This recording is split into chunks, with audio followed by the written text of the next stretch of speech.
agana opeke o bra na wo hia afo na nkopon dia ya foforo a na wo yem evangelism no na kasa bi wonte a na sa agana fa na wo hyepi no hu kasa hu nipa mu kɔ hu so be si be a church bible beti abɔ mpae ene ade na bedu pempensuo bi na sa agano eni wa kwamu bi mu a it doesn't make that agano your ex eja. Okay. It's still eja.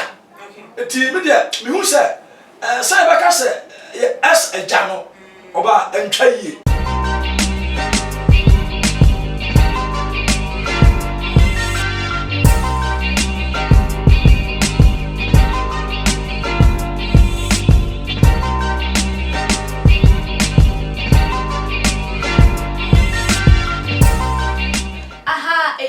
GH Mimo Bibia Aquaba Yamisha Monsoda said an Damunya a breji a dry etie and someone ye day ever some more away fidi kasi Sugan Wahala Jumedi and I a brasso say a day ever someone when you go so a Moshe na Mammy Jumedi eba medi a day a quiesi capa na and a day a young papa Prophet Emmanuel Bedu Kobi Wababontin Edin Simbi Abetu a Jamobeka and Chilibia. And yeah, this was saying the ex-spiritual father, Reverend Owusu Bempah did Simbi to a jar, F.I.A. Bedu Kobi, Tia Womontem Ati, and no what the air to a jar, as said, yeah, well, no, church, a year, and your money, a home and coniba dear. Ban no say what the Bible church or nan the chiwadia a yusumai and na say so go to a drone on corner but what the baba Canada one share a massa a dear no AC a nuti and ama a year one more and tem at him. Nano and I just say a year in your bema cocumen or no scopium a year papa Bedu Kobi a year na sorry if you are no sooner a church and come a day after a home no so didn't some air to it just a hair a ban is some way janom a ban is our year papa ko tubu so ne ho nkoniba enye saa enetie na wo no de obetimi aka ne se nyame a wo hata suru we de woni bibia no wo jai bibia edi me nyame se ade bia ye be ka de bia ye be ye ne ye den ya ho akonta na se ho anu ye de wo nyam ho ne ye den so ni nyina so ebeba ababada eye adeja edi atu ni pe nyina enim no no se moja de wono de onfa bi enkana no eda nyankopon ene eye ne dance ni na wode ensem we atu dwabe na o kire mu se krampo no we krampo na ensem a ye kekafa na ho ade nti won reply ne won kro ne benyina no aboa ama se wanya more followers aboa krampo ama je se nkrofo abenim no because obi epeso won hwe so for ben ene so onu moja ene ye nko ne nkohwe na aboa ama je se nkrofo epu baba be hwe ne na abusua mo menkoti ne nsane ye ba ye beto aso what as father yes na o as father they han say ye tuwe ne nipa ye didi nnom na de odi moja na ye watuane ye kum nipa na wanum ne moja ade papa won ne kuma me no minim se bia ukoje na hospital dia everyone ho bia nim na nipa krombeka send de bia watua sika oye adwuma no onyame tiase okay I swear before Almighty God. Okay. Me nye bi mpoda. Okay. Na sama mi kase me twa ntwa onyame ene me ndi. Me nye bi da kosi mra me fra asase so. Ahu ewiase. Obi dwen se so kan bi na osel. Okay. Nja ni na amanyame. Na me mra ne asem bia beka bia emra ho a eho no nsanso beba o. Ene no kra beba o. Nja ni na amanyame.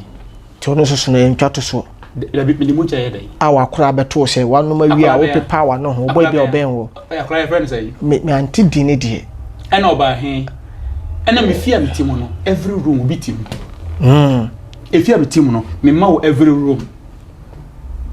ma me woni room me wo me room enti he na room be na da ho a e ba so bi ba ye obehu se me te ho na ena me room be na me bi akiri obi enti ache se e wi ase obi timi trans na o kan obi sa questions ba ni nyina ye papa me say asembia ye kan o ha bia e wo mre ho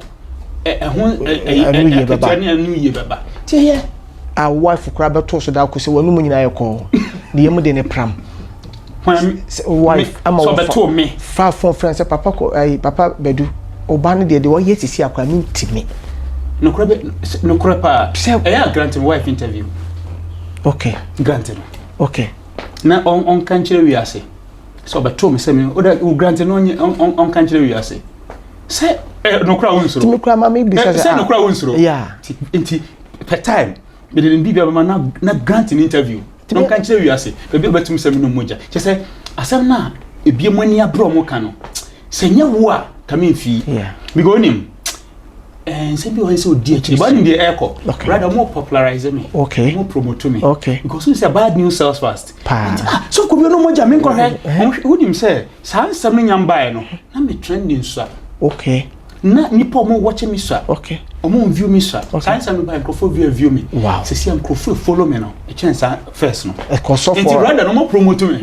that's so for your horror day to be about the hell. Are you serious? Are you serious, Papa? Are you serious? Yeah. Me jine ho one day mpo. Debbie, and how? Debbie say oya na ojine ho. Na wonye. Te how kra. Me ndan jine ho mpo. Say so for be a grant interview and I say and obi ka say papa me show. Microphone e hweka kire me because according to sources in nature say even wa buy a wuye na yakosia akora no say wo na waku ba e dey petumi okay waku na wi ye kata so ose da bi me kata so anyumre ba betu me di ka bu say bia so akọ no okay tumi no tumi be na be kwaje say opese wa dom ne ye kase to the stand say I say anyum bia pie tete no mo pen so say wo ko mo tia he no nyami ni tumi sana kwa chiro nyame to me gise bi fufo na to me enti nyame na omudi na chiro omudi na chiro dey because according to papa kra che say wo ben no na wo pese wo hu secret ade a ono no wo se bia power wo no wo ma hu na you be a we secret se wo de to me na wo pe enti se be bia wo so wo ko ayi fa ho se kra Africa country e wodin ayi Benin se ho na bia wakogi bibi odi ya wonwade a nka wo ma wo hu na kaja wo nso gi kakra bi beto ho mo se ba ya awodi akonfoni ayi nyina ba wabosu ayi fense wa solu fi ha be nyankomade a watchma afọ kwa bi come da no musuro because akonfo edi papa nti we are ready so be interview mame ene ai akonfo ai akanse onkofo ai mi secret nya obi e no ombaka se bia papa nti ntimi nkan ko oh ni nyina ai omo ba no adum fia camera se be en capture unim say sorry them omo mo ha nimmi okay because me tan kwa sorry them okay me sam kwa sorry them okay senya office me si for aba bibi anasa me war reception anasa me took a p me nko asori dem onwura asori dem daddy it's not my nature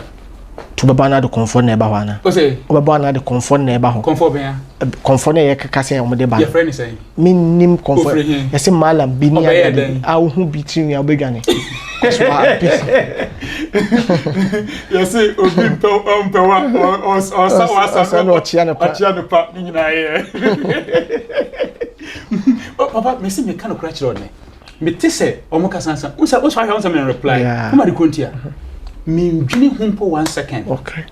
yesu then yanka nche okay papa so bi kacha ho so ye genuine man of God on kwa no we fake me ncha wade de di na chi no ye so dada afo okay ye se o ye otrofo ye se o ye sei ye se o ye sei ye kan se bebre dwamafo ba no o ye bibia bi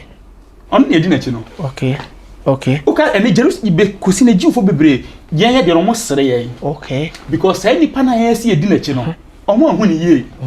en se se akogina di o okay enti so se wo ye genuine and now you fake other four mesanso emamo akwaba sunku ebi matie eyeye papa Bedu Kobi ni nsemo wode atu edwa eno enti nkomotwetwe bi eba bekoso nti kan ho na wonsusu wadwentwe bi ana sensem bi se bi a watimi ede atu edwa ene dem me guest eye Pastor Richard Obriyebo a oda eye Covenant Prayer Chapel Worldwide ano obenyi kese me akwaba so papa bibia boko ede Yesu Kristo ano ede radiate ene de jayo wa hofama no so enipa ede papa me gidi ese wetie eye ensem a ye Reverend Owusu Bempah eka ye nunti amana monto because so a enede eye prophet Emmanuel Bedu Kobi no so ede na dwenche abade na betimi aka ede afa ensem no oba me da se bebre ye matiefo ene ahwefo nyina too much gh so akwa okay. Baba, ye konsem nso a ye kono na ye ka bibi se ye hwe papa Owusu Bempah oye na medwuma chenye pa na se papa yi obe kan nsem bi e de afa osofo a watete ne da ho na enema bebre e na lead to say di ntia ene onna so enhye wona asede ya ebiem no na misusu sanka bibi aba na sanka wo beka se ebia afutu sem bi ana ebia nkwanhye sem bi ana bibi bia nka bema wo betudwa ya papa no ene beba no so se no onam kwa bi so na kwa na onam so no enye na wa makwan no so a wa mfa Kristo kwan so a ebia edu owie ne baye den ebeba ti na me hwe papa Owusu Bempah sam dia na kan feel se nka on kan sam a eno kra bi ewum ana nsem bi a prophet Bedu Kobi so ete a no ono so be ya no a ono so be ya no in a way bi a nke betimi apromote onankopon dia ya adwuma na ya papa Owusu Bempah e dia fa ha na Bedu Kobi so ono so ni ya no no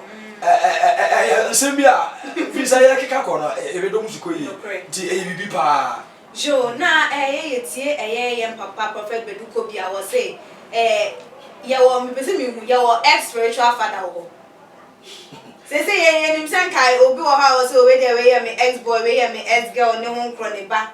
me nim say spiritual fathers no so mo wo ex mo expire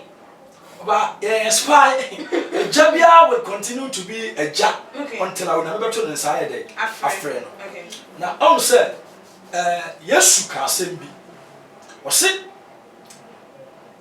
ebini mo hono mo a omo many fathers but there should be a one leader no sa leadership woni mi nyama nyina no eboa ama ehyepi wo a oname afrew ado ba oname ahenie ni de ya o yo sofo a na o dikani a edu bia bia edu pempenso bia obehia agyanom bi baba wakwan mu na sa agyanom na baba wakwan mu no oba omba wakwan se ne be ya a obetimi ama afọ company de ya eso enti the fact say bia wo say Sunday school ase azomi ana obewura onankopon adwuma mu abra no onankopon ade afre wo kane na hu hia agyabi se ne be ya obetimi atetew na obemento wie na daachi wusu unaba ukuta bible ebi na platform bi so na wo code onankopon asem a obehu se a unimde yatetew de ya eyi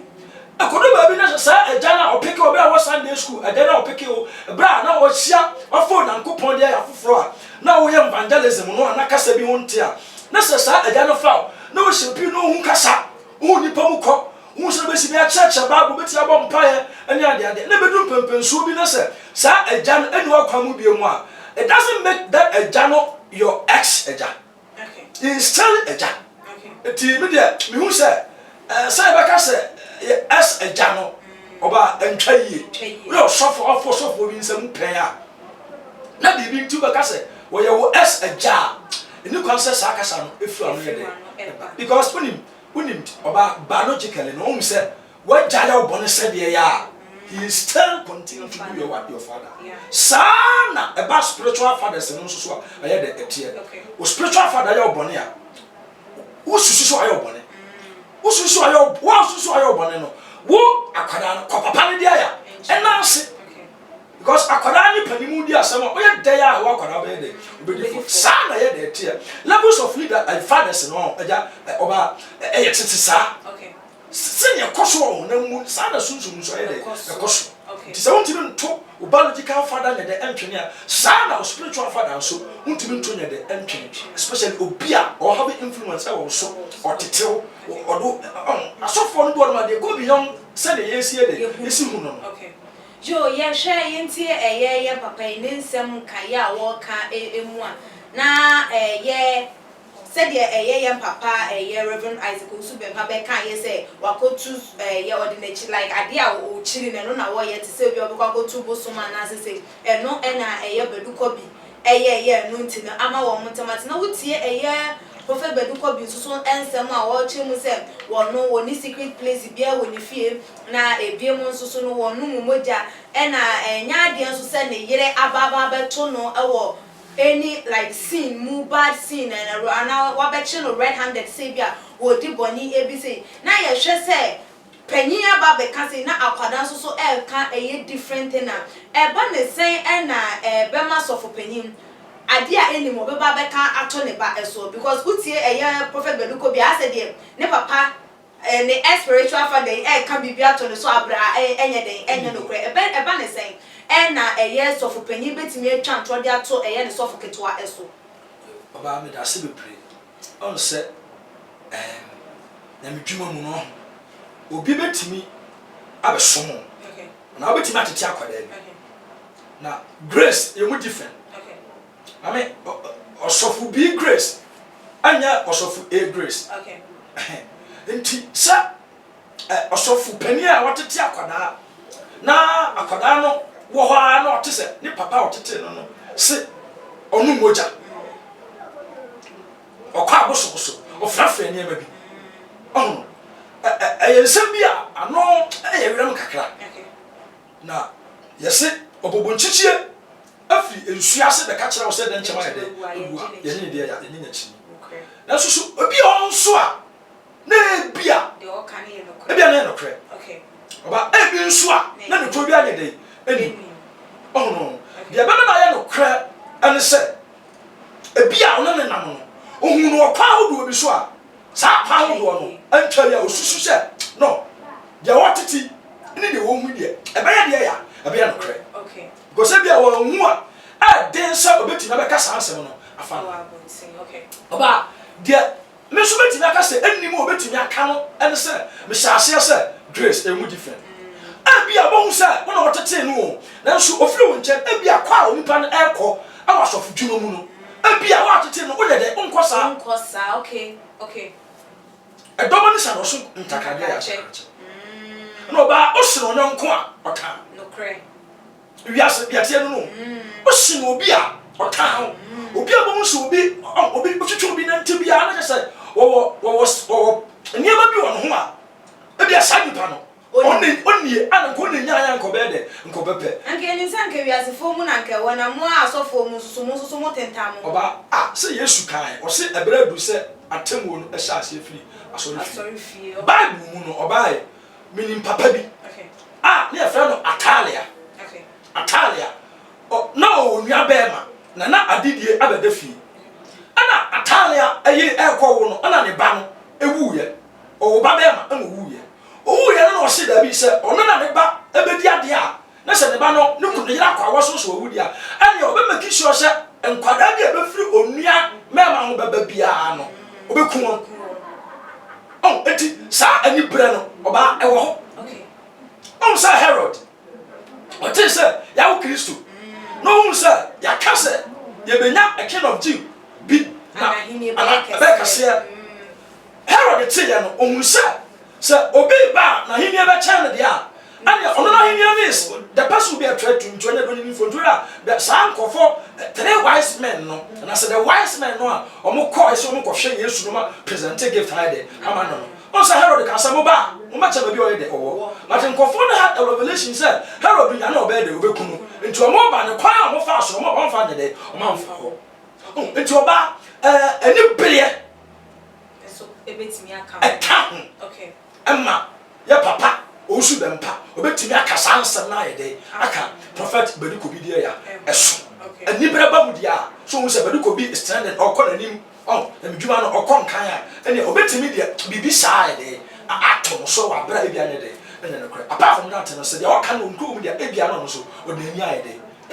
ebi okay jo ye hwe ye papa ne nsem bia na wosa edi atu edwa biema na wo chema enka ye ono de wo ye na de say kensem we oso won kasa ye papa Reverend Owusu Bempah emra ye busa ne se mo se ono de Bedu Kobi asem de wa ye na adwen se onye den won kan ene ye hwe ye prophet Bedu Kobi a wono so e making statement o say won se men so no ye ka me ho nsem enso so me nye den men reply wo mo obiaya ye ka me ho nsem menka ye busa me we nka menka enso so ya no wo mo aka eya na wo mo ka se ye nka se de be ya ye be hunu se wo de acha na se de because se nipa na ade wo mu ana se we ya de na afru mu na wa ye wa dwen se wo nka se nka me ba ye bia me hu se bia wo sofo bi wo nche bia wo sofo no mate se bia wa bro ne pen na ma ba na ka se pastor Richard me hu se wo sofo we wa bro no So why do say won kan enya de say wo bebo so by ye den a wo mo ka anka menka eso so afi no we bie ensem eso ya na eno no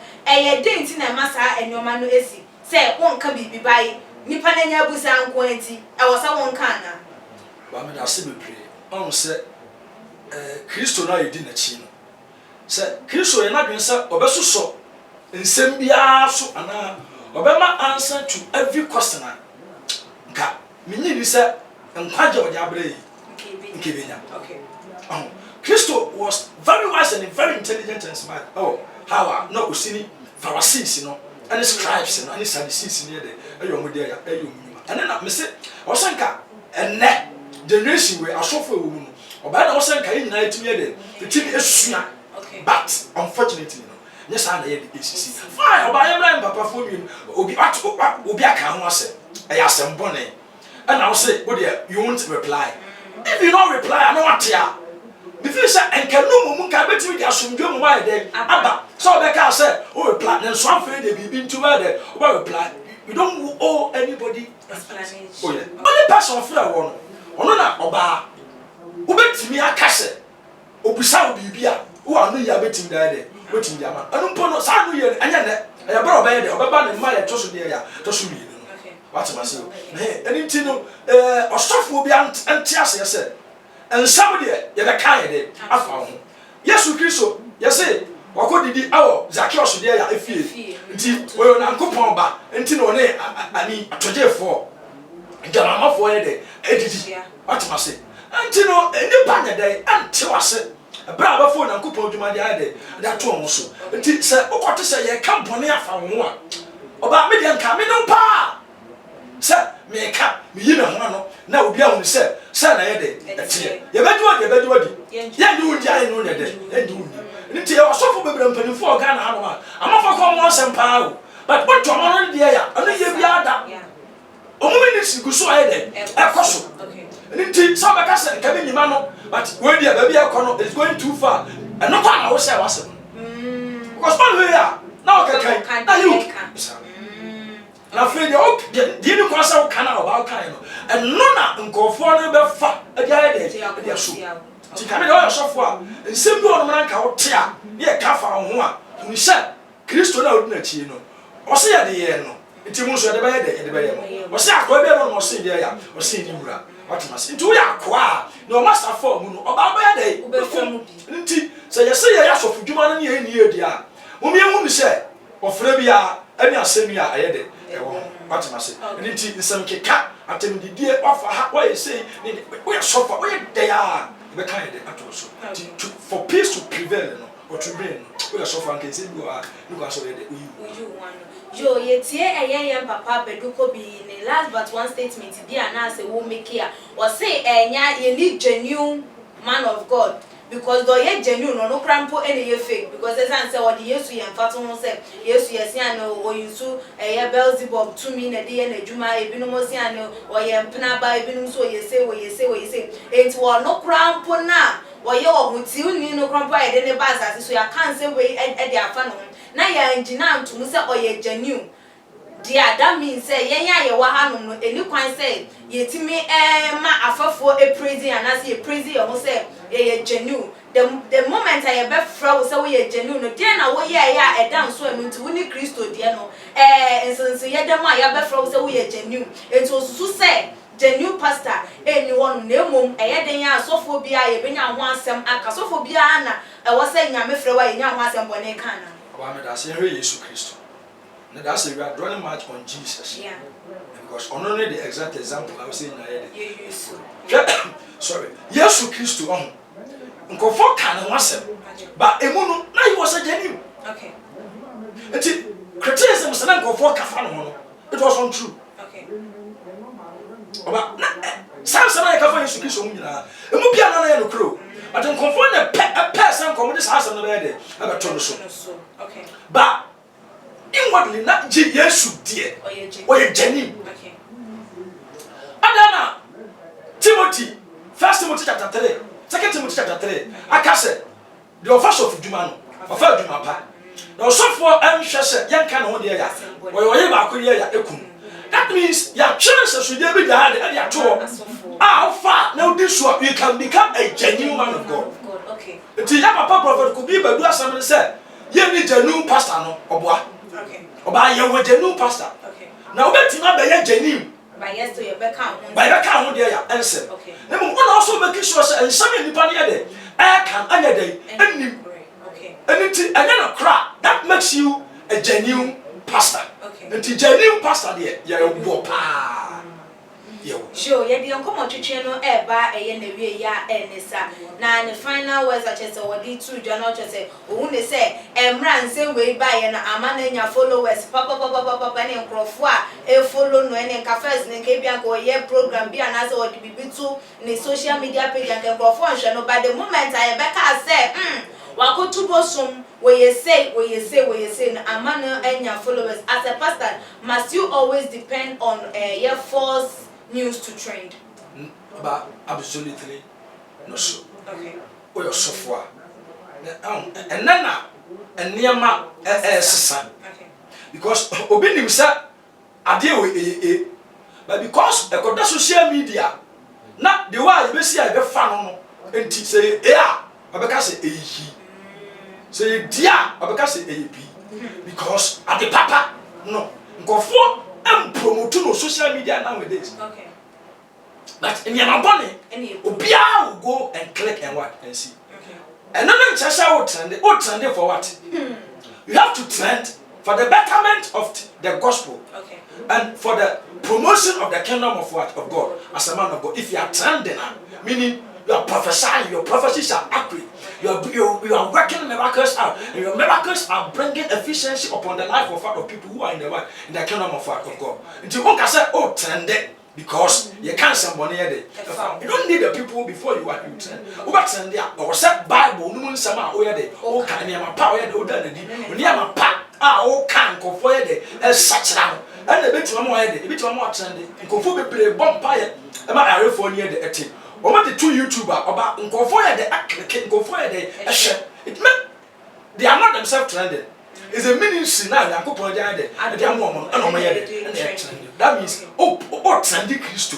I saw from one somebody say it's social media, it's a platform. We ourselves are not trending ourselves, but Christo women here there and they are trending. But until you make sure say you knew some go for no you feel say they are trending. No say yeah papa. That means you are polluting the kingdom of God. Okay. Say your papa there, and then you are making the kingdom of God being holy. Okay. What am I say? Into about a software not there, and a software there. Only you say we be dependent on people. So where they? Your prophet for our final words to Idoma Ashafoni etifo. About me that's it. Asama kakra betimi aka ama ewiase a Christopher obi bia o hwe too much afidie yi and say obi ka sambone e fa ho a say eye papa o say eye boni o Christo ni a nipadom mu a obe yi wa no say ade we de wo sa kwan bia so me yi wa no oba o yi wa no a e kwan bia no no me fa so a e betimi de mo bia aye de aba ntimi de mo futu a me de ma yofo ni atimfo nyina say so o ye Christo ni o ye sofo na obi ka sambone afa ho a hunu na fa so tim say Christo mpo ye ka sambone e fa no enti say de ye no a ye nso di na chi nso e da ya ye nso di sa na ma na be de e be ye no ye mmom de se be promote kingdom business no rather than say nkofo nsemo ne nkofo ne ma ahunya de ehia no e na ye de ye di achi oba mfi say e ban sa ahefo etie nyina omunyina betima hom say Kristo adwuma na ye de na di twa Jo prophet Ebeda wasi bebre abusuafo aha na ebrebe ma ye kwan ama ye de ye nkomo twetwe no esie wo so wo fi wadwentwefa ensemi ho enesen fabra e wo too much gh comment section ebiam so obetimi afa eye pastor Richard Obri ye bo ne telephone number no e wo screen no eso na wo ne no atwetwe enkomo say ye mpai bo say ye den yo ofre na ubenya no e wo so na wo ne no atwetwe enkomo obetimi so follow ye wo ye IG page @atuma_gh_ meeting e de Sikapa that's the name Yebasaneshia Makram.